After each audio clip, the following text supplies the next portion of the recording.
Oh, did you start? Yeah. That's weird. I wasn't going to fill up this water. I already did. Barely. I don't want to overfill it. You barely fill it up anyway, so. Well, if it overfills, then it goes into the handle and it doesn't work. Oh my god. I figured that was a bigger bitch moment than, What? Then what? Then Then what? leaving it Then what? too Then much. what? Then what? What do you Then say? what? Do you say? Then what? You don't.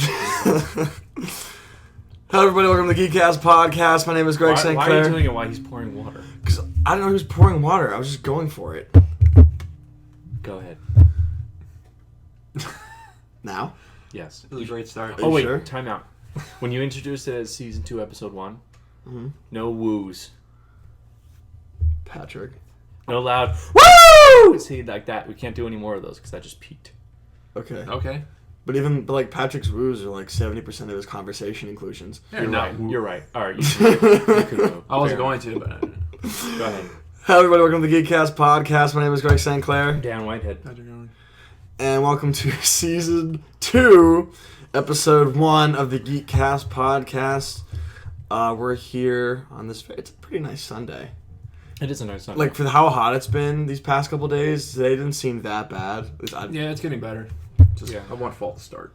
So bad. Yeah. But it's like this whole summer, especially August, it's like you walk outside, you just sweat. It's like you didn't have to do anything, you just sweat. Yeah. So. It's like you can do anything anyway, but like. Thanks. As you were sitting eating Cool Ranch Doritos not 5 minutes ago. They're good. I don't know what you want me to tell you. They're good. So we were like semi-planned for what we're going to talk about first, but semi also not planned. It's more planned than we usually are. It's debatable. That's I wouldn't say we were any more or less planned. There you go. For how often. No. so okay. Less when you get We are equally planned. Whatever. Let's talk about where we are right now. So, we are no longer in the radio station, which we should probably give up so other kids can use it. Yeah. I can Um, email Kim. Okay. Yeah, we're no longer in your guys' We are no longer in our dorm room. We now sit in what we geeks here call the Geekkastle. It's the Geekkastle. The Wi-Fi password or the Wi-Fi name says it's all. That's what it is. Geekkastle Yeah. Wi-Fi. But if we tell you what the password is, we'd have to change it. So we're not going to have to kill you. But if you were here and if you've seen our house, or if you haven't, we'll just tell you about it. We're surrounded by fandom right now with Flash and Arrow posters and a big superhero poster and this really cool podcast logo banner that we wish Canvas. Canvas. Canvas. It's like a painting. At some point we will show you it. We are working to still get video. It's going to happen, we promise. We should take like a group photo in front of that one day. Like just have someone else take a picture and that'd be our cover photo for the Facebook page. I could do it if I have a tripod. I can use my camera on a timer and just run over or something like that. But definitely, we want you to see it. Put it up for like 20 seconds then. It's going to take you a while to run over. That's Dan plays with his man boobs. See, this is why we need videos. So you can see me play with my moobs. But yes, we're in the Geekkastle Geek Cave section of the house. We're pretty happy with everything. We definitely need to do some cleaning before the semester starts, which is tomorrow. Yeah, that's what we've been doing today. I've been so busy this week and stuff. This is my day to get my shit together, get my act together. Oh my god, I have a paper due today for a summer class that I just finished the first page, and it's 4 to 6 pages. I said that yesterday. You know how like I talk really fast? Yeah. So I said 4 to 6 pages, and my friends are like, 46 pages? I actually thought you said 46 too. My friend's like, yeah, Greg's writing a novella before the summer's over. It's even longer than the novella. Oh, man. But yeah, that's exciting. It's also exciting that we're all wearing white and none of us are wearing superhero shirts. That's weird. It's Superhero Sunday, too. It's gonna take like a week to get back into it. I'm kind of ashamed of myself, actually. We're all thrown off. But I guess we did kind of cover. We're kind of bumming it today. So. Do you have basketball shirts on? Yes, he does. Look at that. We're all bums today. Mm-hmm. Someone would argue I'm normally a bum, but Bum that's Trinity. There we go. The Bum Trinity. Okay. It's a working title. It's a new web series. Just homeless superheroes. And what they do is they, like... steal- Trademarked. If one homeless man steals change from another homeless man, they get that change back. Or something like that. Okay. Oh. Or like if a homeless man's cold, they give him a nice box. 40 in the bag. If Seth is listening, thanks for pointing out to us that back from episode 7 that we predicted Earth 2. I started listening to it and I was cracking up at just how funny we are, and Mike and Seth too. And I didn't get to the point where we mentioned that, but yeah, our buddy Seth, young poet Seth, commented on our YouTube video recently. Yeah, recently. About how back in episode 7 was probably September, October. That was before of last year. You were joined, but you just weren't there that episode. Okay. So this was before the premiere, the TV start of season 2 Flash, the TV start, because they go in October. They go in October. That we predicted not only Earth 2, which did showcase in season 2, but also the Flashpoint paradox, which I think we've been talking about pretty much since the show's been starting, about different storylines that they could do, and Flashpoint paradox is definitely happening, and the fact that we call that out shows that Greg Berlanti might be listening to the podcast. Well, it'd be weird if they didn't do the Flashpoint paradox. Because they would have had that stuff written before we even talked about it. We just didn't know about it. Maybe they might have had that planned out in season 1. Not really. Right. Yeah. That's not totally true. They plan like in May for the new season in October, because obviously they start shooting it early, and like they probably some writers retreat now. or something like that where they just all come together. They just pencil ideas. Well, they don't stop shooting until March. Yeah, usually it's like July to March, and then they get that time as a break from March to July. Okay. So that being said, though, they didn't have really anything written for season 3. Well, the actors get the break. The writers kind of go year-round. Right, but again, like when we were talking about this, it was still like the beginning of season 2. The writers were still working on episode 20 of season 2 by the time we were talking about Flashpoint Paradox. Quit killing my dream. I know what you're saying. Anyway. Yeah, really. So, those of you who have been paying attention to the Comic-Con news over the summer, that we definitely need to like try and make a trip. That should be a thing. Yes. I don't know when. Like what time period in our lives would be good. But we should. Which Comic-Con? San Diego. Oh, San Diego. Okay. Well, did you want to go to Baltimore? When is that? It's this upcoming weekend. I can't this weekend. I'm gonna try to go. Labor Day weekend. I can't do it. Oh, it's Labor Day weekend? This weekend's Labor Day weekend. I'm gonna try to go with my dad because I've never been. He's getting interested in geek stuff and just what I'm interested in. Peggy Carter's gonna be there. Yeah, I know. Haley. Who'd you say the first one? Peggy Carter. Haley right. Atwell. Oh, right. I didn't realize you said her character's name. I was like, blah. But it's like for my first time, I think I would actually just walk around. Honestly, just get a feel for it. First time at what? At Baltimore Comic Con. Oh. That was weird. Wow. Yeah, he's just gonna walk around the bed a little bit. It's gonna. I don't know who he was having his first time with. It could have been anybody. Are you giving that to me? No, I'm just like putting that. I'll put it over here. I want to like go like this and like spill Patrick with water. Even sure. Well, you're better off spilling Patrick with water than me and my computer with water. It's debatable. Especially my computer. You can spill me with water. It's also still debatable. You're gonna buy me another computer? No. To break it, you buy it policy here. Yeah. Should we do our picks of the week? Yeah, I guess so. Oh shit. Patrick, you can go first because I know what you're gonna say. Because you're gonna take mine, so just say it. Say it. What is it? Don't spray it. Just say it. What's your pick of the week, Patrick? Oh, Oh my God! You stop slamming the table. Oh, this I did it once. Season 2 of episode 1, and you're still slamming the table with a Your microphone. hard bows down. No hard bows. Gentle. You say hard bows? Yeah. Bows. Elbows. Let's say elbows, you freaking hipster. What? Bows. That's like long before the hipster they became. We were trying to. Okay. What are you even saying? I don't know. What are you saying? You're just stalling because you didn't come up with a pick of the week. I know. Someone else go. You asked him to do the picks of the week. That assumes that you have a pick of the week. No, I was just trying to keep us on track. Fine. I know exactly what Patrick's going to pick as soon as he figures it out, so I won't pick that one. So my pick of the week is that this summer I've been watching The Office. So my pick of the week is The Office. And it's my first time watching it. And Dan likes to take credit for me watching it. Which Among is many other things. Dan's credit for me watching The Office this summer might be like 5% of the reason. And the other 95% of the reason are 2 clips I saw on Facebook, which were the episodes where Jim comes in and pretends to be Dwight.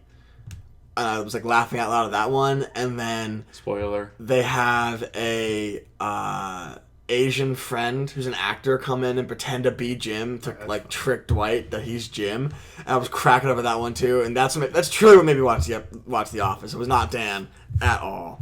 Even though I told you about it many times and how funny it was. Okay. And then you didn't believe me. But I sat down and watched all of Scrubs because you kept asking me about it and telling me about it. Yeah, I'll take credit for that because you tell me that. Me watching The Office had nothing to do with you. Okay.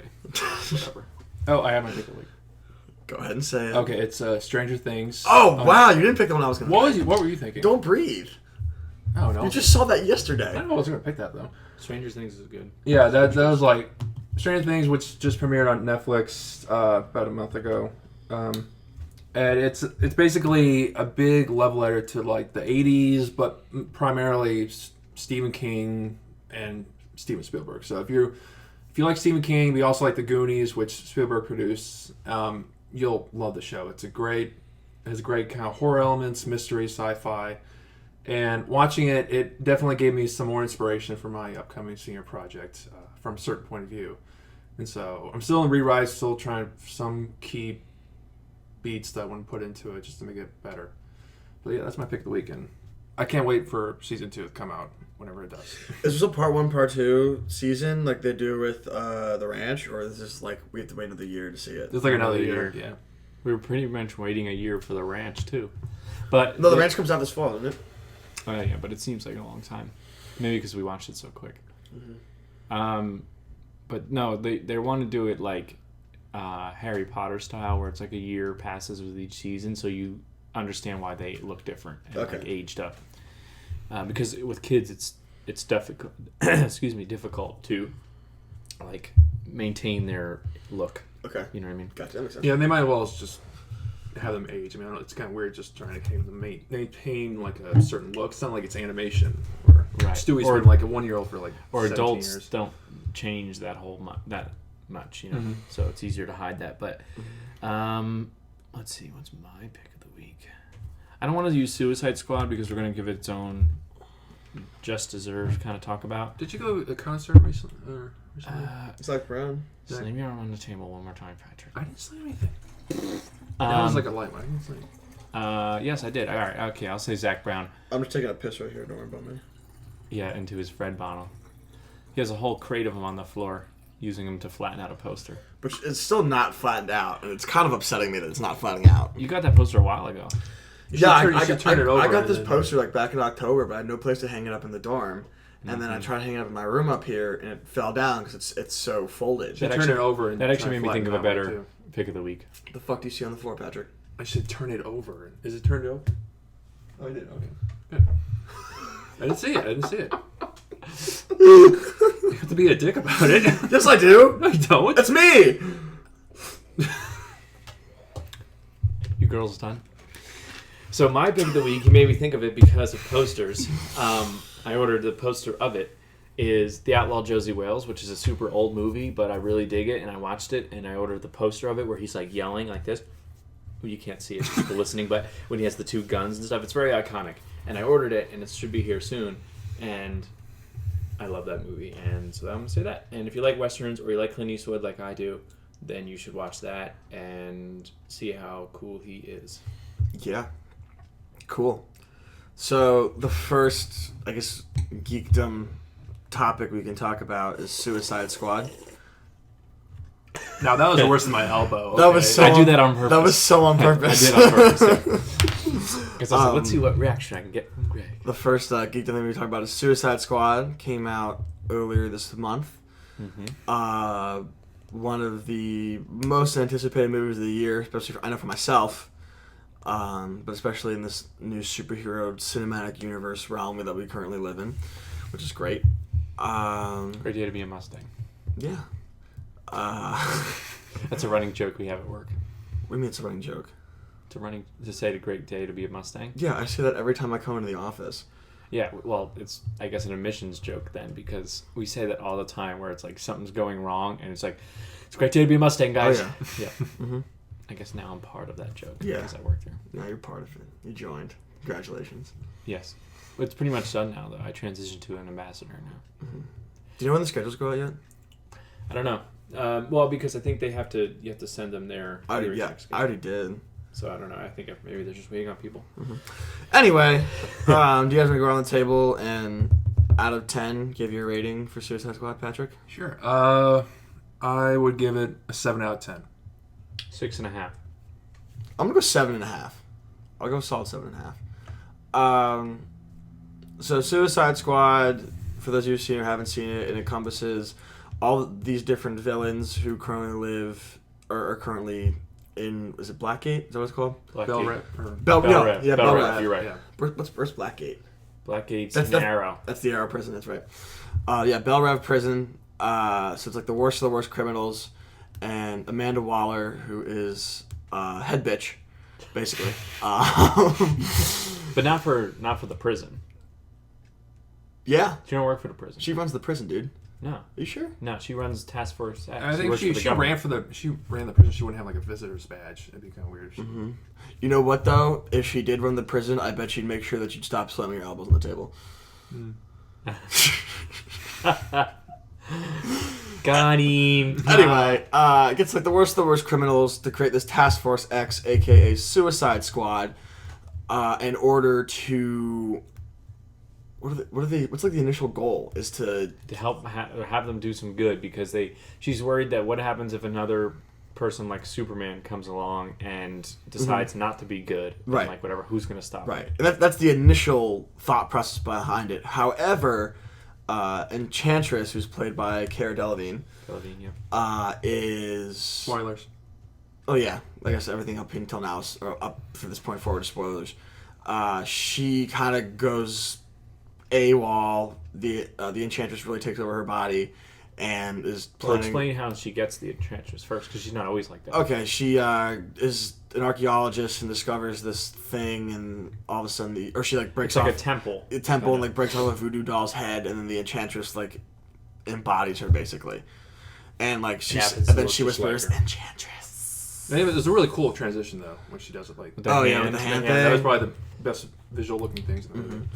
So that's how it happens, and then Enchantress ends up taking over. So that now Task Force X has to basically take out Enchantress, who's trying to destroy the world. So not the most original storyline here for a superhero movie, but then again, none of them really are. Bad guy, stop the bad guy. It's about them going through that. I thought the casting was fantastic. There wasn't a single person that I was like, they really casted this person for this thing. For like the role itself. There were things that happened with those characters that I was pretty upset about, but the overall casting I was pretty pleased with. And what I'm talking about specifically is Diablo, who I think is probably my favorite character in the Suicide Squad just because of his backstory. Ends up dying, and I was kind of saddened by that. I don't get to see more of him, but they also like really, really set it up the entire time.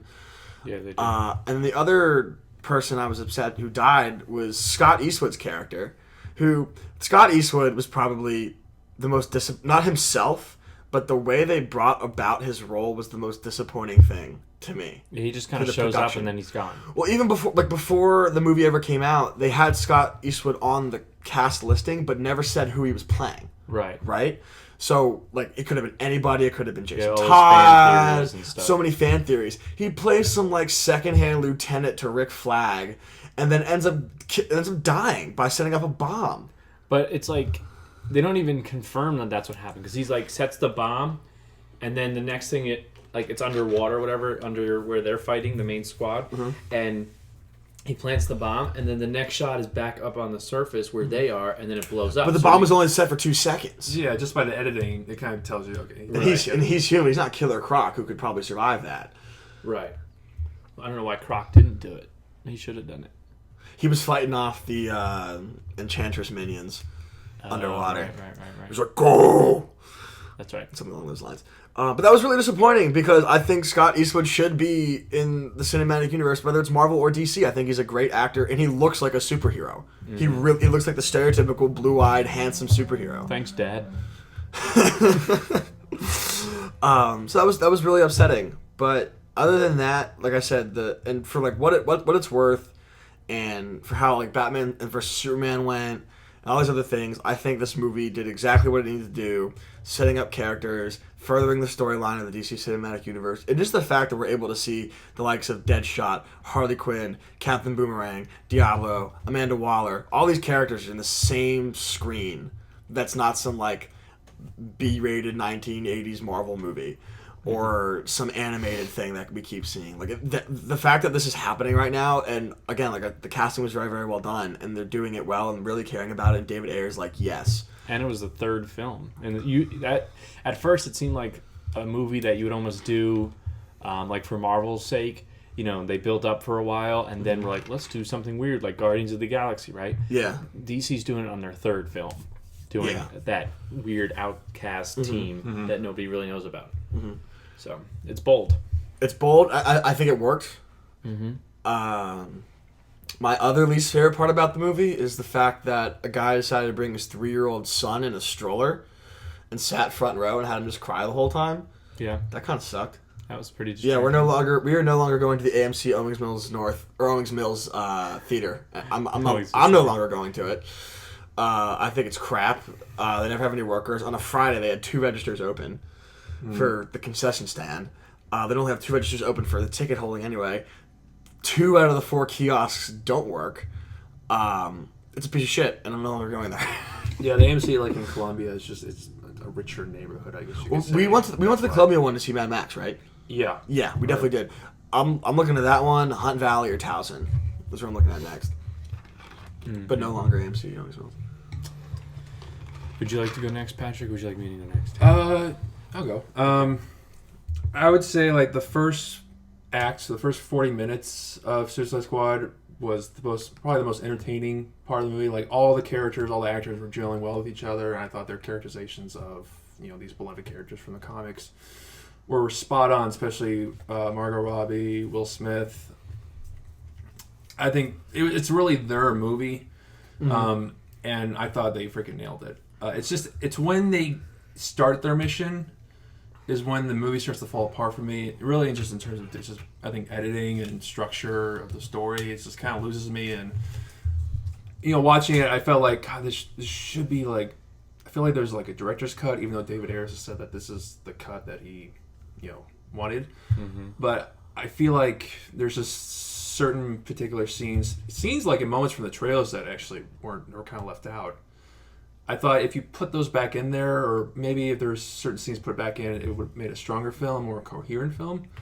And I thought having Enchantress be the villain she was a little too powerful of a villain for the Suicide Squad. I think like a dictator or like an unpredictable villain like the Joker would have been better. Now, of course, if you do that, you kind of would have been remaking Assault on Arkham, the animated Suicide Squad movie, but it would have made more sense for that team, because like with Enchantress, to me she seems like a villain that the Justice League would go after, and she they could match up to her powers. So overall, like it was great to see these characters like on the big screen, but it could have been a lot. I mean, I don't think it's deserving of like the 20% rating on Rotten Tomatoes. It could have been. It's not that bad. It's just the second and third act of the movie is a mess. So I give it a 7 out of 10. It's still entertaining, but just really only the first half for me. Yeah. Daniel? So, to start, I just saw yesterday that there's a hot new rumor that Suicide Squad 2 is going to start filming in early 2017 with a Mr. Slade Wilson as the main villain, also known as Deathstroke. Yeah, see, that's a good villain. Mm-hmm. And he's a good villain for it. Maybe it'll be Manu Bennett. Fingers crossed. Never. No. Never again. Oh, he's great. I miss him on Arrow. We'll talk about that. But, yeah, so Suicide Squad was one of those movies that I was hyped up from the first image of the team. I thought it was so cool. Their advertising was great. Like, the trailers were, like, works of art. Cut to the music. Yeah. The trailers I thought were better than the movie. I think the trailer editor needs an Oscar or something like that because it was so well cut. And it just drew me in so much. And then when we saw the posters at South by Southwest, we stole them all because we were so excited. Now I don't even know if I want to hang it because it's like, I only want quality on my walls kind of a thing. So it's like, it's not quite there. But anyway, yeah. And then the Joker, I thought he was a good use of it. Jared Leto did a great job. We already touched on everybody else, so I won't really say too much about them. I will say Margot Robbie was probably my favorite. Harley Quinn was probably my favorite, just So because. hot. Not even that, but she just encapsulated that role perfectly. Like it was that Harley Quinn. the only thing I would have asked for is just a bit stronger of that Brooklyn accent, just a little bit more of like what it was in Wolf of Yeah, Wall it kind Street. of came which in and out. Yeah. I wish I'm sure she didn't want to rehash it too much, but I think she needed just a little bit more of a Brooklyn accent, and I think that would have been like perfect. But I'm really not complaining too much either. Mm-hmm. So, Did you see the GIF where it's like when you're drunk as shit but you still want to go out, and it's after the Joker dies and she's like soaking wet from the rain. She's like that. It's so funny. yeah. And then people, of course, are all upset about how she was dressed and she didn't wear the Jester costume and stuff like that. And to be honest, I just watched last night Kevin Smith's review of it, whatever, and he mentioned it and made a good point. There's certain times when costumes look amazing in the comics, right? It looks so cool. Then you try to bring them to live action, and you're like, that's what it looks like? It's like seeing her in her classic gesture like that. Although we did see in the movie, it's just good for that one moment. Piece. It would have looked kind of like if she had been doing it the whole time, I would have honestly thought that secretly Tim Burton directed it. Yeah, it's exactly. It would have worked like if she was in the '89 Batman dressed like that the whole time. It would have been like, okay, that makes sense. But like what we saw with that little flashback where you kind of it's the ears or like the the bells, hat. yeah. That's what looks silly to me. So when we saw her for that little piece, it was like okay, and then she picks it up and she's hugging it, whatever. That was fine. But what she wears. If you look at the video games and the more recent incarnations, like the New 52 Harley Quinn, that's punk. what she wears. It's very punk. So, yeah, because they kind of modeled her look after the lead singer of Blondie. Mm-hmm. Yeah, right. So, I think people just need something to kind of complain about. But going back to the Joker, he was used the perfect amount. I think too much of it would have been it's his movie, and you would have been too concerned with it, and too little would have been like, what's the point? I know a lot of people think. Even that one guy that wanted to sue Warner Brothers because he thought Joker should be in it more, and he thought he was promised more Joker or something like that. And even Jared Leto was kind of pissed to the point that he may not come back as the Joker. Really? Because he was that upset with how little they used him. I'm not quite convinced on him yet. He told us, or he didn't tell me. He told like a news thing or whatever that they filmed enough of him as the Joker to make his own movie, and like we saw him for 30 minutes, maybe if that, of the movie. And like coming and going and stuff like that. So I don't know. He's not a Suicide Squad member. He's just there to kind of be a nuisance. And also I feel like it'd be weird to have Harley Quinn without the Joker at all. To have Harley Quinn and not even establish the Joker. That's what it is. Right. Like, it would have been different if they had like there's already a Batfleck movie. Standalone movie with the Joker in it, and then you have Suicide Squad with Harley Quinn. But not even establish the Joker with Harley Quinn, who pretty much created Harley Quinn, the Joker. Yeah. Did. Yeah, it makes no sense. Right, because you'd be like, because most people now they know who Harley Quinn is, but before that, we're like, I don't know who this is. Like, she's the girlfriend of the Joker, like whatever. And I can't stand people saying that relationship goals, whatever. That's abusive. Like, I mean, it wasn't as abusive in the movie as it was in the anime series, but it's still volatile. He's constantly like. And the animated series, the comics, it's terrible. It's really bad. Yeah, and the one thing with the Joker though too is they hit on. Obviously, they tried to go for this like Mexican drug cartel look for it, but there was also points where they hit on these classic costumes with the white tuxedo and the black jacket when he's like shooting the machine gun. That's an iconic look, and like when he's dancing with Harley, whatever. Like they hit on all these cool like iconic looks that you probably won't ever see in a movie other than that. Like you won't see him wear it for a whole movie because there's no reason to. You want the purple suit. Yeah, man. And we really didn't even see though a straight up purple costume, suit, bow tie, whatever. And so maybe we will at some point if he sticks around and stuff. But he was really good. And their origins. Here's the thing about the origins, though, and this goes for everybody. I guess this is part of what I didn't like. Well, first off, I didn't like the third act, and I'll explain that in a minute. But the kind of like video game like statistics before we went into the flashbacks, I thought were kind of a little silly. I thought if we just kind of went into the flashback and like this is how he gets captured, it'd be fine. And I thought using Batman in that sparing moments, and then of course spoiler the Flash, that was cool. And like you get to see kind of how they get captured and stuff like that. But yeah, I just think that like next is Harley Quinn. It's like and like it poses up and it's like she did this, and this, you know, and like she's 5 foot tall, or, you know, 5'8", whatever it is, and like all this kind of stuff. And it's like, I'm not watching like a documentary, or I'm not. I just that was kind of part of the style. Yeah, I think it played just the vibe. The kind of the offhand. I mean, you would never see that like in Batman vs Superman. Obviously, this is more, you know, kind of like outsider, kind of like just villain. Like if a villain were to do the movie, that's how they would go about it. Almost just completely different from. Right. Yeah, I don't know. And once they got to Midway City, is where it kind of started to go downhill. Like pretty much once they rescued Amanda Waller and they had her on the roof, and then Harley gets grabbed by the Joker.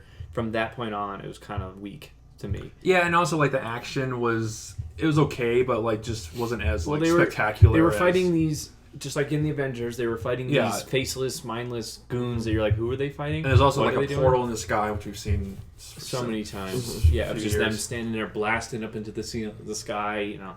Whatever, we've seen that before, and then they have to take out the main monster. And we never get to know like what the machine was per se. It's just a machine. Doing? It's like that's she basically was like saying, because we're all about machines now as humans, so like they're using machines against us. But I didn't get that. Even though they said it, I didn't get that that's what she was doing. Yeah, it just kind of seemed like she was just standing there blasting light around, and then had that weird voice. That belly dancing. Yeah, that was weird. That was the weird. Not to laugh at that was the weirdest part about the character. She like this like weird. She had like a back spasm the entire time she was walking or something. That was weird. I got an itch. Sorry. Yeah, and like the lower back that you can't reach or something. Mm-hmm. I thought the costume was interesting. I thought it was like, I know people are like she's supposed to have more clothes on and stuff like that, but it's like, yeah, maybe you're right. I don't know. I don't know Enchantress that well, so I can't say to be like, well, yeah, you're right. She is supposed to look like that. So I think for the movie it worked, but I don't know. And then I thought that like the brother becoming like this soldier, like she finds her brother, and I was like, it's just the effect wasn't really that convincing. It wasn't very good. Yeah, no, it wasn't good. I thought that El Diablo, when he transformed into like skeleton Indian chief thing, I thought that was kind of cool. Yeah, I wish we saw a little more of that. Yeah, I think, but the fact that they did that, we got to see him be like that, was a little. For me, it helped his demise go over a little better. Right, that he had done that. He got a big moment, and then kind of gets the die. Yeah. And then let's talk about our first victim of the movie, Slipknot. What a mind-blowing performance he was. Yeah, that was such a lame superhero or supervillain. He can climb anything. That's his power. He can climb anything. So supposedly he's like, Wonder Woman caught him. That's what he says. Yeah, that's what he says or whatever. Yeah. Well, because I guess ropes. I guess kind of makes sense. But yeah, he shoots up, and then they're like, okay, just blow his head off. Oh no, you're so. Oh no. I like that actor though. He's in a lot of stuff. He's in Joe Dirt. He's funny. Yeah, he's Native American, so you always see him playing those kind of parts and stuff like that. But what else? Yeah, I don't know. It's just the third act kind of fell off for me. Again, assembling the team always works better than maintaining the team. So it was more of like, let's get the team together. That was the exciting part. And then once they were together and kind of working well together, it was like, okay. Maybe they should have should have been against each other more, like trying to like. And then at the last battles, then when they have to came together. Yeah, because they were like, by halfway, they're sitting in the bar having a good time, taking drinks. The fact that this movie was also not rated R is a little mind blowing. Yeah, because how many times he said shit, asshole. Margot Robbie said pussy at least 3 times. Yeah, like at least 3 times. And then we had a bunch of bitches, triangle bitch. Yeah. Will Smith was very funny, and I was very worried about it because Will Smith is it's all about me kind of guy and not an ensemble guy, but he seemed to be having a lot of fun with it. Like he's doing his Fresh Prince thing, but it's not. I feel it's kind of pulled back, so you could. Where he's like, he's still I'm gonna smack you, like that kind of like stuff that you're used to. I use the white people that shit. Yeah, they're in some game plans. Triangle bit. That was so funny to me. I was cracking up with that. No, he was really he did a good job. And then even just like when he wore the mask, it was cool, like the thing. But I'm kind of glad he didn't wear the mask the whole time because it made his head look like it was like ginormous. They designed it, but in his contract, his head is ginormous. Yeah, but like I don't know, it made it look like it was a big like Tootsie Pop or something, like Lollipop with the wrapper on it, or like a volleyball, but just Complaining around. Yeah. Well said. And then, so it was cool though. He's got the guns and he's like shooting on top of the car, like Yeah. That was kind of cool, but it was pretty violent too for PG-13. Like I know they're shooting mindless things, so it's not like they're showing blood. Yeah. But they're still killing a lot of things. Yeah, and like the Mike Birbiglia has that movie "Don't Think Twice" that came out. It's a very, very good movie. We saw it at South by Southwest. At least Dan and I did. You see it? I didn't see it. It's very good. It kind of shows like a improv troupe, and one guy gets onto like the SNL show, and they're all like trying to live their own lives vicariously through each other. It's really interesting. But he was really upset because his movie got rated R because there was marijuana. Like one scene. There's I think there's like one scene of them actually smoking. I think there might be like one or two scenes where you like see a bowl, but other than that, it's just them smoking. And Right. Yeah, the the fact that that's is ours bullshit. is just dumb. Mm-hmm. And then that squad wasn't. Yeah. Because there was probably some pull in there that they're like, deals going on or something to make this PG-13. I kind of wish Squad was R though. I think it could have made it a bit. I hope the second one's R. I just hope the second one's I mean, R. considering how successful Deadpool was with its R rating, I mean, Maybe that's why they didn't want to make it R, just because they didn't want to make it seem like it was just their version of a teen Deadpool. Mm-hmm. Yeah, but know? I don't know. Probably made it for a better film. But I don't know. We'll see. Yeah, if they do a second one, I said do. I know.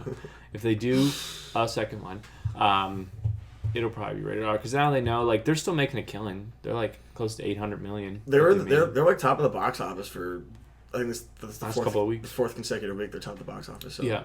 So Good I for don't know. them. We'll see. Interesting film. I'll buy it just because I'm buying all the DC films now, and same with Marvel. Like I'll buy it even if it was a piece of crap, just because I have it. But It's very similar to Marvel and how the movies are set up, where you got to see this one kind of to understand where they're going with everything. especially the bonus scene, which we didn't really mention before. So this one was basically Amanda Waller's kind of at the same restaurant she was when she was talking about like, I put him in a hole and threw away the hole, like when she's talking about the general scene. It's kind of like that, except across the table from her is Bruce Wayne, and he gets a file from her, and inside it is about Aquaman and whatever, and Flash and stuff. And he gets up, and one of them says to each other, "Oh, you look tired. You should take a rest or whatever."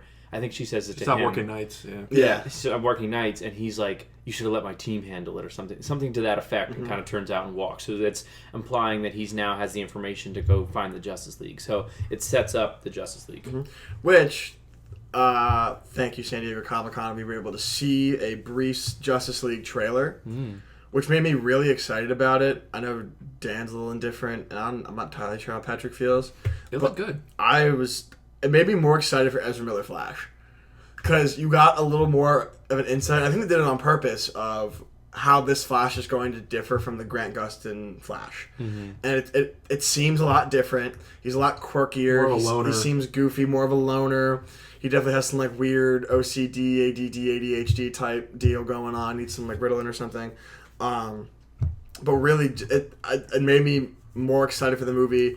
I loved how Definitely some humor. Oh, yeah. Going by the trailer, some levity, which I think was. I love how they showed the fact that Arthur Curry's basically an alcoholic by Jason Momoa chucking a bottle like Jim Beam or something.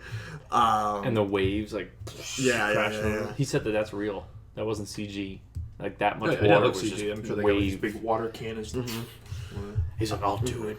He just stood there and just like hit me with water. Cyborg, for the fact of being CGI, I know this is probably Dan's biggest issue. I think it looks fine. I think it's really, really hard to do a cyborg type person with the way they do like Killer Croc or The Thing. And like it looked Fantastic just Four as movie, fake the first if one. they did like prosthetics. Yeah, it's- it would have looked. I think would have looked weirder compared to what we see in the Marvel movies with Iron Man in the CGI suit. the fact that he's like in the dark makes the effect a little bit more realistic. Than See, that's where my problem was that dark scene. I keep thinking of the scene where he's on like, it looks like he's on like a little bridge or something, and I guess he like turns to Batman to say something. He just looks too bright in that dark of a room, and maybe they're still working on the effects, so maybe it'll look better. But it looked like he was too like bright and shiny to be in the room that was so dimly lit. Right. And that's what it, like you could tell like they clearly put the CGI on top of it. So he probably filmed it with just like the green screen on half of the something like face. some Yeah. cap pieces on it. Yeah. Probably. So But I mean, they all look great too. yeah. Like the Flash suits have a very different Flash suit. I know Dan's pissed about the blue lightning compared to the yellow lightning. But I mean, what are you gonna do? Except change it. Yeah, that's what you do. Henry Cavill has already hinted about the black and gray Superman suit, which looks sick online. It looks so cool. And apparently he's going to have like long hair and a beard. So like also, not a beard, just long hair. So I'm really excited for that. So that's going to be really cool to see that, to bring that comic book storyline to life. Oh man. I'm pretty good at. I don't say I have high expectations, but I think good things are going to happen with this movie. And I do find it interesting that they decided to put Batman in the as the spearhead of the team, because normally it's Superman, or Wonder Woman even. I think it makes sense for what they're doing right now. As they started with the Man of Steel movies, we've already had so much Superman, and they knew that Ben Affleck Batman was going to be a hit. Like the second they cast him, they knew. Nobody else knew. Dan was a hater. I was in favor, but they knew he was going to be so successful. So I think by making him kind of spearheading it, you're putting Superman on hold for a bit in order to bring in these other people, so it doesn't feel like the Superman show the whole time. Right. If that makes sense. So I think the way they're doing it is the exact way they need to be. Yeah, and they're turning it into again another Assemble the Team movie, so it'll work well because people love seeing that of. Okay, now we need a person that can do this, and then they go and talk to them and go find them. Although I love the memes that you're doing where they keep making it seem like Bruce is like insulting people to try and get them to like join their team. With Aquaman, he's like, I hear you talk to fish, and he keeps getting thrown, and stuff like that. And they're like, and it says Alfred will be like, stop insulting people to get them on the team and stuff. So that's so funny. No, I'm looking forward to it. I'm looking for possible hints of a Green Lantern Corps. If anything, it'd be a bonus scene. Fingers crossed, though. Fingers crossed, man. Yeah, they're at least a name drop of the city or just. I thought about a tattoo sleeve of DC Comics, by the way. Yeah, I keep thinking about adding to this one to kind of go down and add. What would you put under there, like?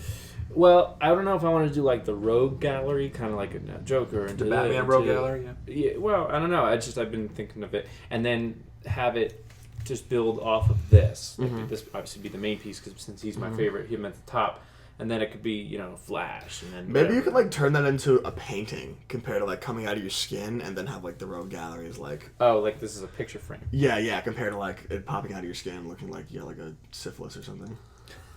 This was a last minute like design they did. I'm looking at it through the. I told my parents about it, and they're just like, I was like. I think sleeves are awesome. So they are. I thought I was gonna get the film one. Well, no, just one on this side of my arm and 3/4 sleeves. So I had it like kind of end here. But if it works, do it on this side. Then I think I'm doing what this Justice League movie is. Plus Green Lantern, the heroes I want on it, and I don't think I want panels. I think I just want them in action somehow. But then I just have to find which designs I want and like where they should go and like kind of tell the You almost would be better off just finding someone that can draw like and just say like, hey, I want a Batman in action, I want a Superman in action, like kind of doing their own thing, and you can have like a Superman like back, do I don't know whatever Superman kind of a pose or something like that, because you don't want it. So you don't want it like this where it's like it's popping out of the one skin. picture. No, I kind of want it to like flow as if they're all in one big battle. Yeah, like do you remember the one I had? It was probably a thinner one of this one, where they're all kind of like just like walking together like this or something. They're all like an action pose type deal. No, it was more of like a straight vertical poster than like a wide poster. So, okay. But I mean, like that kind of action, like it's not like they're walking or anything, but like they're like in fight mode. Yeah, I would look up just stuff online, see what they got. But you're not going to get it all at once anyway. Because it'd be so expensive. And I would die. And you would die. I would die.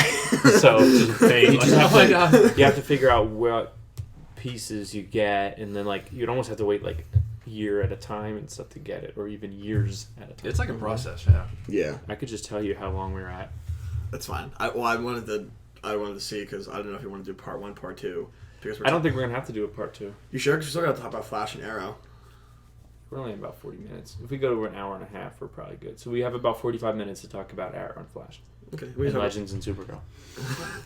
The Legends, it's like... And maybe the Mary Jane Watson debacle right now. And Gotham. Part 1, part 2, please. Let's talk about the Mary Jane Watson. Yeah, let's do the cinematic. So, I'm sure many of you guys have seen on social media that I don't even know if it's officially confirmed yet. But it's not. Yeah, she's not confirmed for it. Like, it's like kind of obvious. It's kind of obvious just because they're not promoting any other girl of that age. She's like Gwen Stacy in the movie. Yeah, so there's a very, very good chance that Zendaya, who has been on shows on Disney Channel and has had a singing career, is playing Mary Jane Watson in the new Spider-Man. And the big debate is that she is an African American woman, and well, that's not a debate. She is. Well, I know, I understand that, and Mary Jane Watson is normally a white redheaded woman. Yes. And that's the debate. Is like, why are they black rendering these superhero movies? And a lot of people are really upset about that. The fact that they're just making her black. A lot of people are. It's not for the comics. I've read 2 interesting pieces. One by Donald Glover. I actually didn't read this one. I heard this one on a podcast with Mark Maron, and he was explaining when there were rumors that he was going to be cast as Spider-Man, and he was saying that it makes sense for him to be Spider-Man because of the character itself. Like, Bruce Wayne Batman. Like, if they could make another Batman, it doesn't matter. But the Bruce Wayne Batman would not make sense to make him black because he's had generations and generations of rich Waynes in Gotham. You know what I mean? And as a society, that just wouldn't happen with a black person right now. So it makes sense that Bruce Wayne should stay white. Peter Parker is a poor kid from Brooklyn, New York, lives with his aunt and uncle. His parents aren't around anymore. Mary Jane Watson is also a poor girl from Brooklyn. From like an abusive family. From an abusive family. We're pretty sure her dad may or may not have raped her as a child. Like, it's a pretty fucked up world. And I'm not like saying that always happens with black people, but in that context, it could make sense for her to be black because of the way she lives. And that's one of the things that Don Glover was saying. Like, it makes sense for Peter Parker to be a black kid just because of the way he grew up. So that makes sense to me. And the second thing I read was actually written by a black guy for this news article talking about the black rendering of superhero Hollywood movies. And basically, he's against it because they're making her black for the sake of making her black.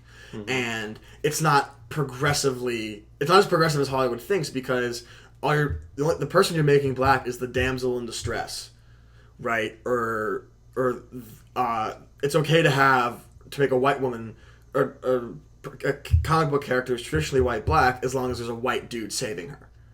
And that's why he's kind of upset. And to me, that makes a lot of sense as far as like that should be the reason probably people are most upset about, not the fact that she's a black girl playing a traditionally white redheaded woman. It's the fact that they're doing it just for the sake of doing it, but it's not making anything progressive as Hollywood thinks it's making. Yeah, I think she's still going to be like the damsel in distress in the movie. More likely, she's not going to be like. I haven't seen these movies, but I hear that Gwen Stacy in the Amazing Spider-Man movies is a little more active and more. You didn't see those movies? I still want to, but really, you haven't seen those? I know it's weird. Wow. I know. Yeah. But from what I hear, Gwen Stacy is a little more contributing, and she's a scientist, and she helps Peter with the problems. Yeah, she's a stronger character. I mean, compared to Mary Jane in the Sam Raimi movies, which she freaking sucks in those movies, and she's just your basic. I mean, nothing against Kirsten Dunst, but just her character is terrible in that. So, for me, I'm not really upset. That's why I'm hoping. And you're just disappointed. I'm just disappointed in the Spider-Man Homecoming. Hopefully, she's just a better character, and she has better writing in that than. I mean, she might, but that's just who Mary Jane is. Mary Jane is a poor girl from Brooklyn who wants to be an actress. Yeah, that's who she is as a character. But I think she definitely needs like a rewrite just to be more interesting. Maybe, yeah. I don't even know what she is in like the later comics when her and Peter. I hear she's better dating it together. Because I mean, the only comic I've really read where she's in is Civil War, and she's like with Peter, like trying to run away, figuring out what they're going to do about this whole situation. And even then, I'm not quite sure what she does for like a living, or if she actually helps him out in his crime fighting. That's who Mary Jane is. She's just a character who Peter's been infatuated, his next door neighbor, next door girl, that Peter's had a crush on since they were kids, and they end up together, right? On again, off again, married, dating, and like the weirdest relationship possible. Like you think Ross and Rachel is weird until you meet Peter Parker and Mary Jane Watson. It's the most elongated thing ever. But I don't know. I mean, like with those kind of characters, I'm always for changing them up a bit, a little bit more contributing, like giving them like a point other than just being a tool to be saved. Yeah. So yeah. I'm totally fine with her playing the part if it's a good part. Yeah, I would just say let her Let her show you Yeah. how good. Like, judge it after you see it. She on the Disney Channel shows, like Disney Channel shows can be very campy. She's a great job. She's a fantastic job. For those shows, yeah. Yeah, she's like a great person. As long as she plays the role well, I have no problem with her playing Mary Jane Watson. I recognize that we live in a very progressive, air quotes, society right now, and things are always going to be changing in the movie universe. But as long as they're playing it well, they're playing it well. Dan and I had like a really in-depth conversation the other night about James Bond. Yes, we did. About making him black. Because people have been talking that for the longest time, and I think by the end of the conversation we concluded that it doesn't make sense to all of a sudden call this black guy James Bond and like have him like be the actual James Bond, when especially with this Daniel Craig movie series, you've developed his character so much. You've shown more into his past. Yeah, I'd rather see like more agents in the 00 system. Like we'll see 008 or 9 or something. We talked about that. We also talked about how like the 00s, like the license to kill. This is more Dan's idea, and maybe there's like a black trainee who like James kind of is drawn to, and then by the end of the movie, maybe Daniel Craig's character dies, and Ralph Fiennes is like, welcome to welcome to the... Wait. Let me do it so it sounds cinematic. Okay. Oh yeah, he was like really, really descriptive with this. Okay, so you ready? Ready to get your mind blown? So, this is trademark, by the way. This is my idea. If you want to hit me up for expansion, you can find us at geekcast2015@gmail.com. Yep, I'll be happy to tell you more about it. So, essentially, what happens is you do one more with Daniel Craig. You pay him all the money he needs, and you have it where somebody. It can't be Idris Elba because he's too old now. As well as he may be able to play it, you need a bit younger of a black character, right? Who's the guy that played Martin Luther King? David Aiello. And I apologize for butchering that name, but it's not easy to say. But him, yeah. But yeah, anyway, so you have him somehow get kind of in the way. He's part of, he's not a 00 yet, but he's kind of an agent, and he kind of gets in the way of Daniel Craig's mission. He kind of gets put onto helping him. Then, at the end, like Greg said, Daniel Craig's character, James Bond, either dies, goes missing, whatever. You're not really sure what happens, right? Cuts to black. Comes back. Now we're in, it's 6 months later, something like that. We're in Ralph Fiennes' office as M, and he's, doing his thing or reading or whatever he's doing. And then in walks from the behind, you still don't know what it is a silhouette of somebody, right? And then, they stand in there, and he, like, looks up, and he's like, welcome, Mr. Bond. And then it turns, and the camera turns, and it's the black character now, right? So now you know that the James Bond is a code name. Yeah. Right? Or a name given to him as a title. Now, we kind of they didn't really establish it because of with Skyfall, we now know that is his family's lineage name. But because of the legacy he left with the MI6 program, it could be whoever's 007 from henceforth. Is code if he were to die, Bond. That's how they commemorate him or something. Right. Yeah. So now henceforth 007 is that, or you could even say not hello Mr. Bond, you could say hello 007, I'll say 006, whatever. Yeah, and then introduce him and bam, now we have a number 00, either it could be 007, even though people would be probably more upset that somebody else is 007 than a black guy playing James Bond. But and I think you would have two sides of a spectrum. I think you would have people upset that there's a black guy playing James Bond, and upset that there's somebody else is 007 that's not James Bond. Yeah. So then you could have it be like 00 twat. I don't care. Whatever. Like it doesn't matter. It doesn't matter. Like. But you can transition it into somebody else, and now we can expand it. And you want to keep the franchise going. That's how you keep the franchise. Yeah, because Inspector, they mentioned 009. I think they did.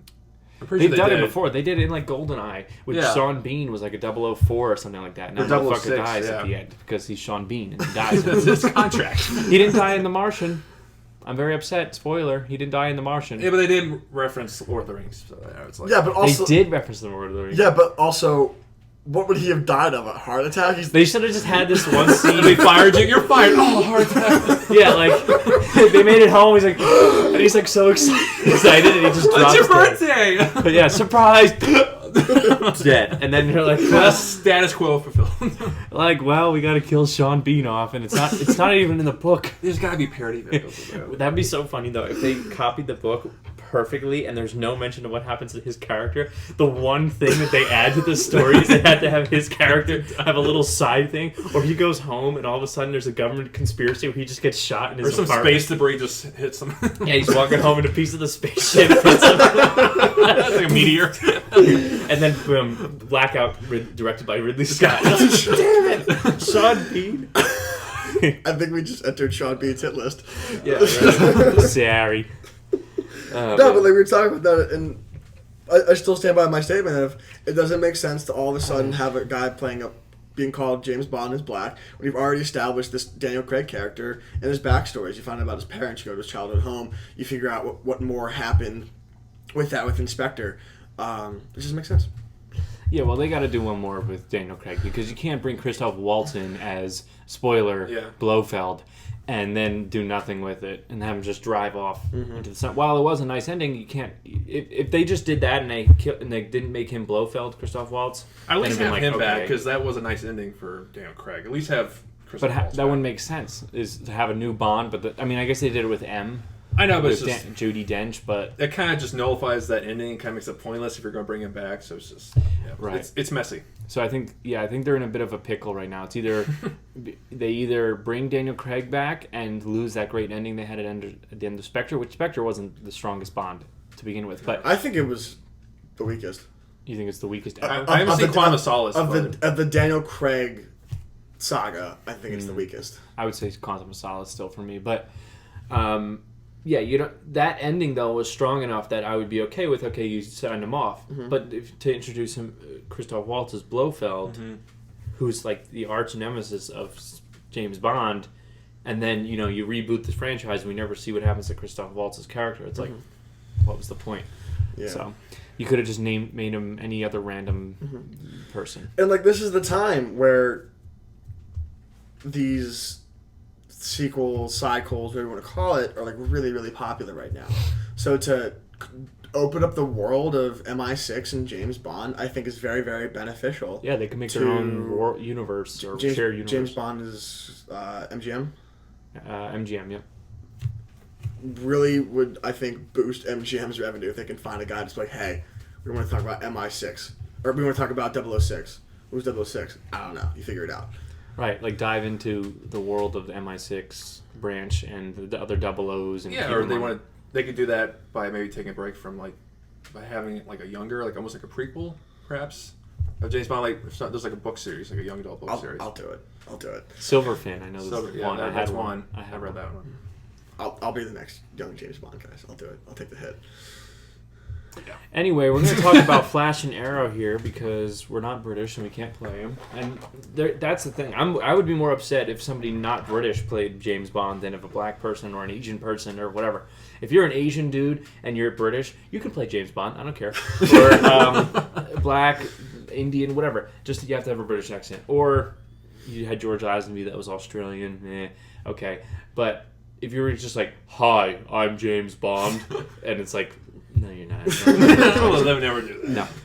I'll work on my accent right now. Maybe after the podcast. So. Jolly good. No. Righto. Okay. Bully. Yeah, we're going to go in a different direction, but we appreciate you coming in. We decided to cancel all James Bond movies forever. Because of how bad your audition was. Your audition was so bad. You killed James Bond. You killed James Bond. So we're going to take all this money back. No, but... Go ahead.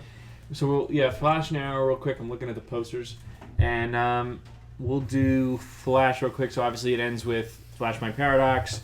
Barry makes the decision that even though his life is pretty good, well, it's not pretty good, it's decent. He lost his dad and whatever. But he found out... this is all spoilers, by the way, so if you didn't finish Season 2, don't watch this. But he found out the real Jay Garrick comes from Earth 3, and he just so happens to look exactly like his dad, which is fucking awesome, because having John Wesley Shipp as Jay Garrick is so cool that they brought him back in to begin with. But, and then... what else? Oh, so then he races back in time and he saves his mom from Reverse Flash, and that's how it ends. He had the moment to be with Iris, he kissed her and was all nice and stuff, and then he fucking blew it. And so now when we pick up in Season 3, it's going to be, I think it's like 3 to 5 months later. It kind of, you skip over the summer like they usually do anyway. And so he's been living in this new world this whole time, but he still has his powers as the Flash. So I guess he still works for this crime scene lab. He still had that accident happen to him. All that stuff still happened. I guess somehow. so, yeah. I'm sure they're going to explain that. I mean, it's just...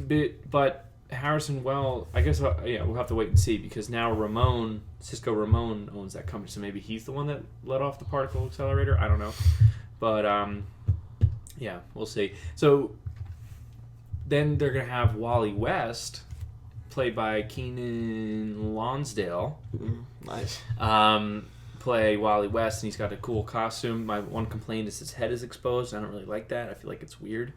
I think that should have been a closed mask, but maybe they're worried about the Reverse Flash thing. But he has red pants, so it's like not a big. I think my problem is it just looks too loose.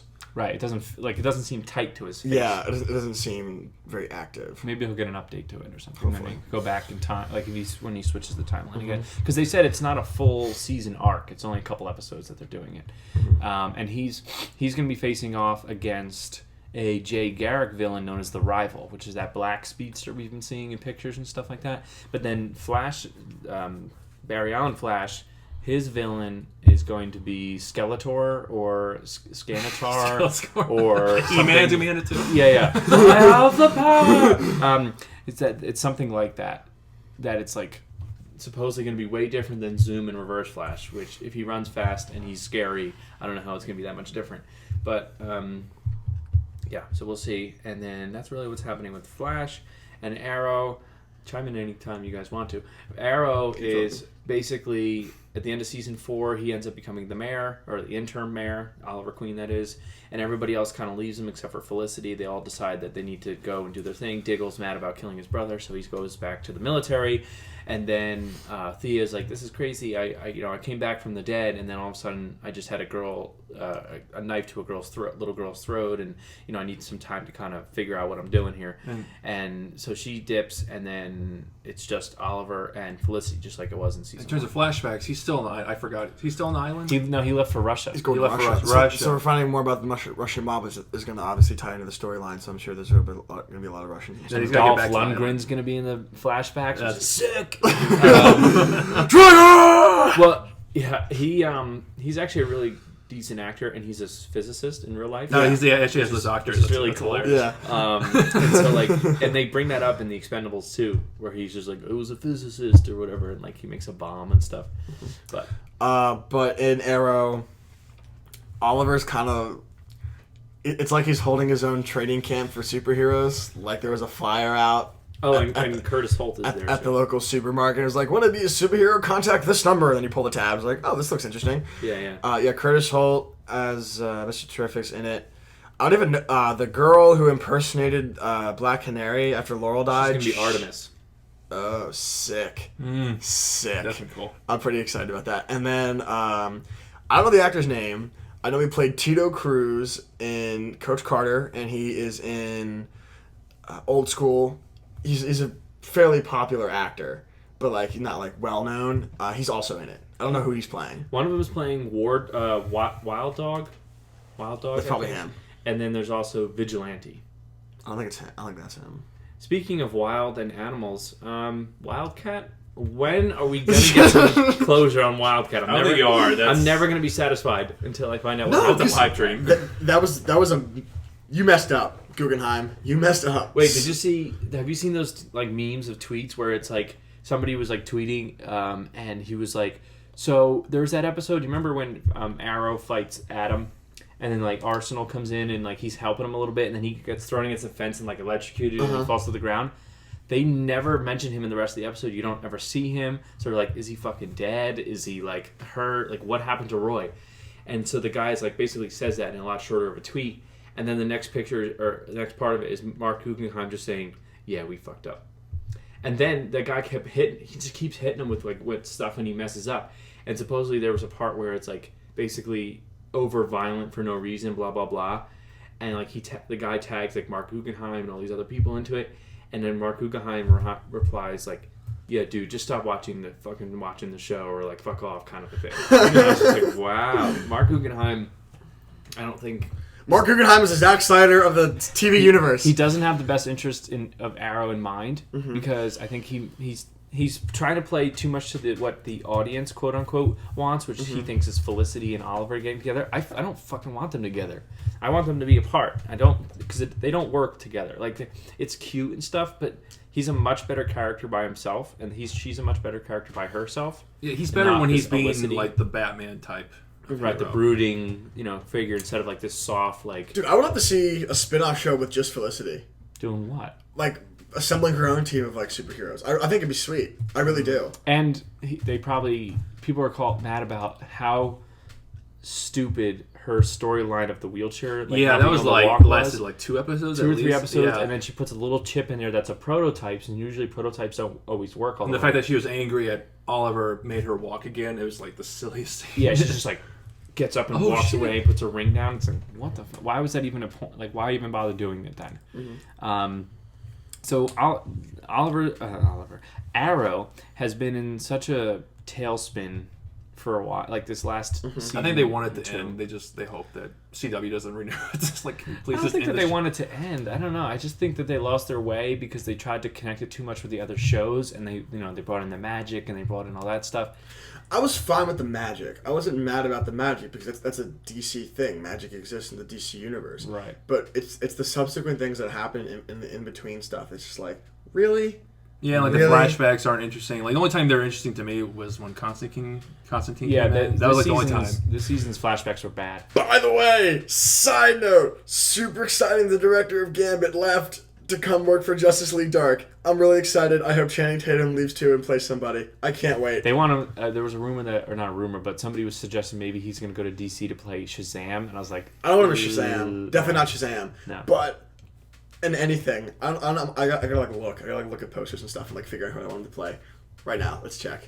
Guy Gardner? Yes. Yeah, definitely. He's supposed to be like a douchebag kind of. Yeah, that's Channing Tatum. Yeah, he could do it. I mean, I'm sure he's a very, very nice guy, but like he has that look about him. Like, I just see like with step the up hair, one. He's at the definitely a beginning. jock kind of. Uh-huh. We're looking at a poster. But of when I superheroes. like think of Guy Gardner, I think he's like this like real butch talk, like kind of like a raspy voice and just like real like I don't know how like in my head it sounds a lot I kind of better. know what you mean. Yeah. I don't know. Definitely not Shazam. No.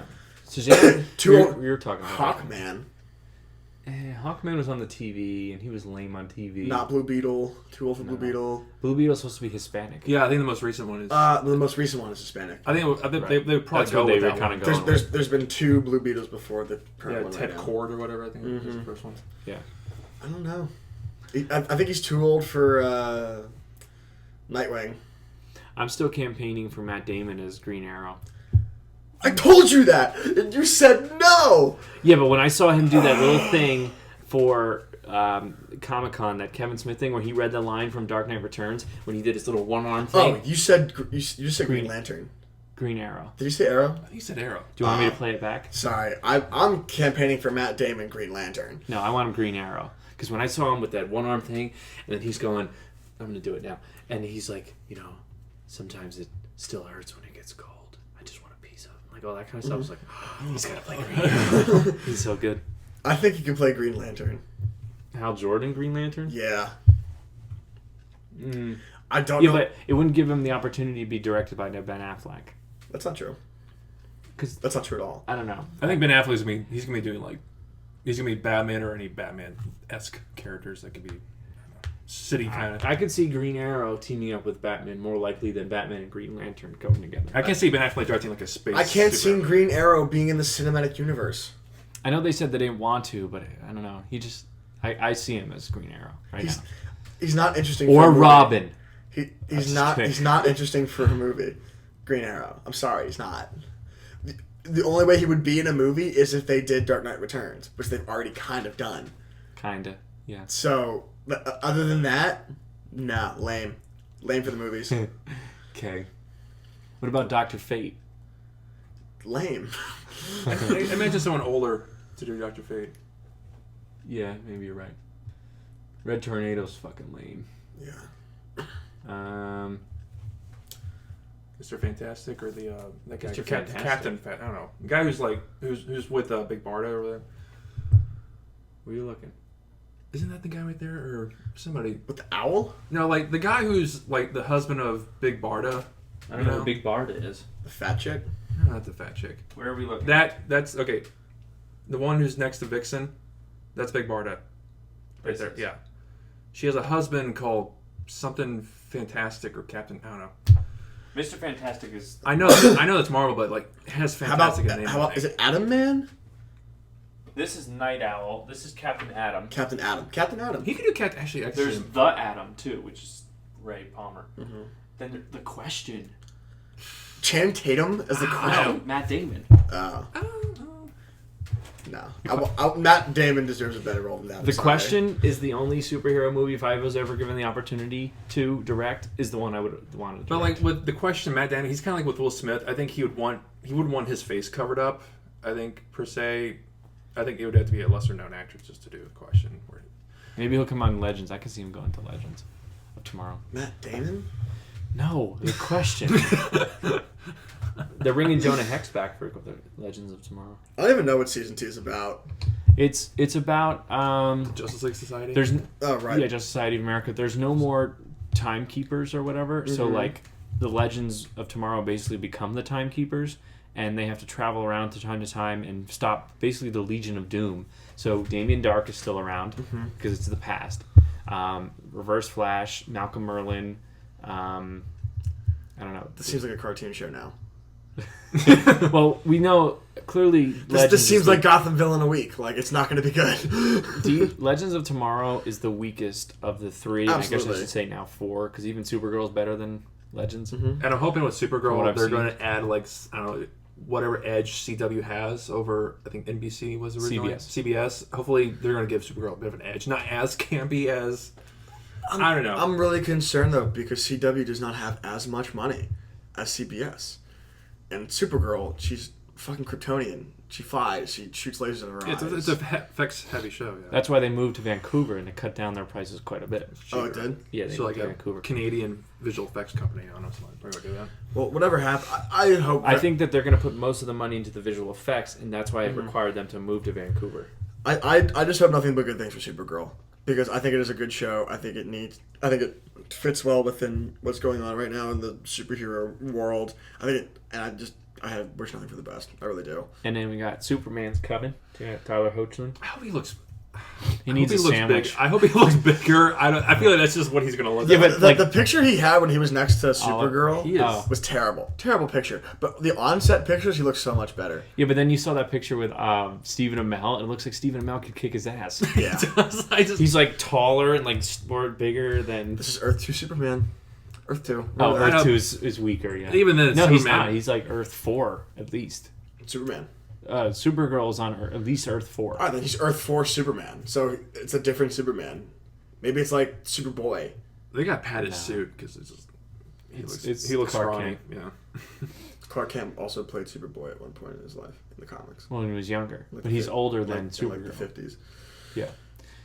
I don't know. We'll see. It'll be interesting now having all. I like these him as an elements. actor. He was Yeah. great and everybody wants him. Yeah, I mean, the actor himself is a good choice. I just wish he was a little bit bigger because I feel like Superman should be that big, brooding guy. Well, they made the decision so quick that unless they picked a big guy, nobody could have gotten in shape. I enough to play bet the you if we role. see him like again at the end of the season, it's like Superman comes back. I bet you he'll be bigger He'd be bigger. because he'll probably be like now committed to the role, have more time to like beef up, and he'll be a bit bigger. Again, that's only if they bring him back. I think they will because if There's you're gonna gonna be bring huge ratings you're boost. not gonna bring Superman in for 2 or 3 episodes and then never use him again. That's what they were doing the first season, but we didn't see him then. It was just Still, so it was like- silhouettes. it was a cock tease. Yeah, it was a cock tease. That's funny. Never heard of that? Cock tease? I just Never never. heard I just didn't expect Patrick to say it. Caught me off guard. Yeah, so I feel like if you're gonna bring him in, you're gonna use them. Might as well. Mm-hmm. So, but I kind of hope they bring Static Shock into the cinematic universe. Sorry. over Just for Green nostalgia. Arrow? Are you kidding? But that's like more of a nostalgia thing, isn't it? 100%. Yeah. I used to watch that show all I'd the rather time. he could work in the CW shows. Well, I mean, they had him in Young Justice for the second season, which there are rumors that they're like Netflix is asking. Yeah, the creators still need to People- watch it. That was bullshit. They were asking people. That I thought what, That the, Netflix is the picking creator, the showrunner of Young Justice, said that was BS. That, That they didn't Netflix harass bought them. it. Yeah. Oh. All right. Well, I did see that people were like asking someone's asking people to like make it again. Yeah, well, they keep campaigning and signing It's so stuff good. for it. But like he had like a brief moment in Young Justice season 2, and I think Static Shock. Well, it makes sense because Virgil Hawkins was formed in Star Labs, who is what Victor Stone was created in. So I think maybe in like Cyborg 2, you bring in Static Shock. They're not doing Cyborg now. What? Yeah, they decided not to do it. They're gonna replace it with something else. Probably the Harley Quinn movie. No. Harley Quinn's probably going to be 2019. I think the Cyborg movie should entail him forming Teen Titans. That's a whole other animal, though. That would. I know. Yeah. Apparently, Titans is never happening. No, they canceled the show. He just isn't he just works as a side character. I just can't. I wouldn't want to see a whole movie about Cyborg. I don't care about him that much. I don't want him in the Justice League. I don't think he's that exciting. But yeah, but I would have rather put somebody else in there. Martian Manhunter, Red Tornado. I don't like Martian Manhunter either. I don't know. I'm like looking like nobody. It'd have to be a Green Lantern. Yeah. Or a female superhero. Put another. Power Girl would have been sick. I hope Power Girl comes in eventually. Well, that's a version of Supergirl, right? Or is she different? No, she's like different. She's like a clone. I thought she was something to do with Supergirl. Like I think she's the Earth 2 clone of Supergirl. I think so. Yeah. And then, but also in the new comics, for the new Teen Titan comic anyway, the new Power Girl is also like a teenage black girl. So diversity. Yeah, I don't know. I just think that they could have found a better person. Zatanna? Zatanna, yeah. She's gonna be. Nah, she's a little too. She's gonna be Justice League Dark. Oh, She'll be in Dark probably. Constantine, Colin Farrell's Dark. Not Dark. Constantine. Is that happening? Is that confirmed? I want it to be. Swamp Thing is going to be Ron Perlman, which that has to happen. There's no other person who could play Swamp Thing. Right. He's got that face for it, like real skinny head and like long. Ugh. Yeah. I mean, he made the Hellboy makeup work, so I think he could do Swamp Thing. Oh, he was great as Hellboy. He was best part of that movie or movies. But yeah, who else is in Justice League Dark? I don't even remember. There's a picture. There's a picture somewhere. They're like mid-level Justice League members, aren't they? Usually, well, they're obviously darker heroes, like more magic based, more like dead based. Well, I wouldn't even call Constantine in the Justice League, and he's not. I didn't even know Swamp Thing was that big of a character. I didn't realize. I knew there. Yeah, I was like, I don't. What does he do? What is it? I think he controls like swamp vines or whatever. It's like That's lame. I have the Alan Moore book in my room, and like the story is really interesting, and like how he comes to be and like what's happening with that. But I haven't read like the next. Well, he's like inspired by like the creature from the Black Lagoon. Yeah, which makes sense. But like, what's he gonna be like? And shoot like tree branches go. out of him? Yeah. Pew pew. What the fuck's Groot's power?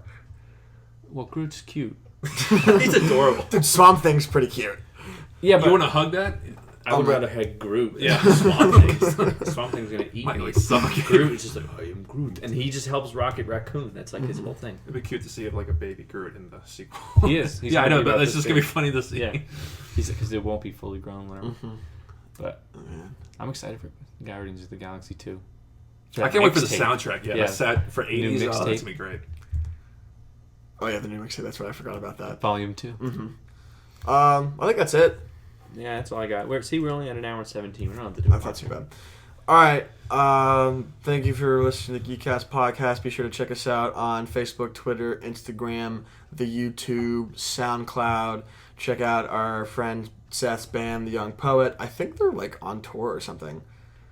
Are they? I don't know. I'm still waiting for their album. I think they're still making music. I think they're still doing show. They had a show or having a show recently, or had a show over the summer or something. Check out our friend Ryan Scher on Lethal Llama, Leethal Llama. Any other shout outs? Oh, you go ahead. I was gonna plug my movie. That's right. Yeah. So we are in pre-production and almost production, which after this I'm going to be looking at cast members actually, or potential cast members for my movie. Working on the funding right now. I'm not saying you have to give to me, but if you'd like to, you can visit Indiegogo and look up Good Luck Duck. It's been shared on the Facebook page, and also if you wouldn't mind sharing it too, that'd be cool. Yeah, even if you can't donate, just share it, get the word out. We're really excited about it. At least I am. I'm excited. It's going to be fun, and we're going to have a good time with it. And then, of course, Patrick's is next, and we're in very early pre-production. Very early, but But there's going to be drone shots in Patrick's. It's going to be lit, fam. Well, it's going to be very well shot. Hopefully, we got Will Pfeiffer in there coming in to help us out. John W. Pfeiffer. John W. Pfeiffer. W. John Pfeiffer. W. John Pfeiffer. Yeah, that's what he said. Also, you can check out my. And Gerald's. And Gerald's. Gerald's like really excited for his. Yeah, I'm excited. He was telling me he was like catching him on his cop shows to like really get into it. But also, if you guys want to see my cool drone video of my Iceland trip, you can go check that out too. Yeah, you have a different YouTube page now. It's like my own YouTube page. But you had another one. I think I used with drums on it. That was a different email. Okay, because I remember because your own Gmail account creates YouTube because Google owns YouTube. Right. But the one with the drums on it is like an old email. Yeah, because I whenever I search your name to try and find like that video, there's always like obviously there's multiple Greg St. Clairs, and so I go through and I always see the one with the drums on it, and there's one other, I think it's maybe Psychosexual might be on there, and then which is a masterpiece by the way. You guys should do like a commentary. You watch it again and just do like a That'd be commentary. fun, That'd be fun. I would do like a riff tracks or like a Mystery Science Theater 3000. I'm sure like all the kids who are in it would love to do that too. Yeah. And then we should do that with all our movies actually. We should. Especially with Where Are They Now? I don't think we're at that place yet. Let's wait until after this year and maybe give it another year and then go back. Oh, you think it's too soon? Yeah. But you could do a commentary like a serious one too. Like this is what we were trying to do. Mm-hmm. But anyway, so then your newer one has that drone video on. Yeah, it has like 4 videos on it. The video's called, if you just type in like "Welcome to Iceland Drone," it's like one of the first videos that pops up. It's pretty cool. It's like the first video I've done with the drone. I love it, and I can't wait to use it more. So that's that. Thank you for listening to the Geekkastle podcast. My name is Greg St. Clair. Dan Whitehead. Patrick Howard. Same geek time, same geek channel. To do what? To check us out.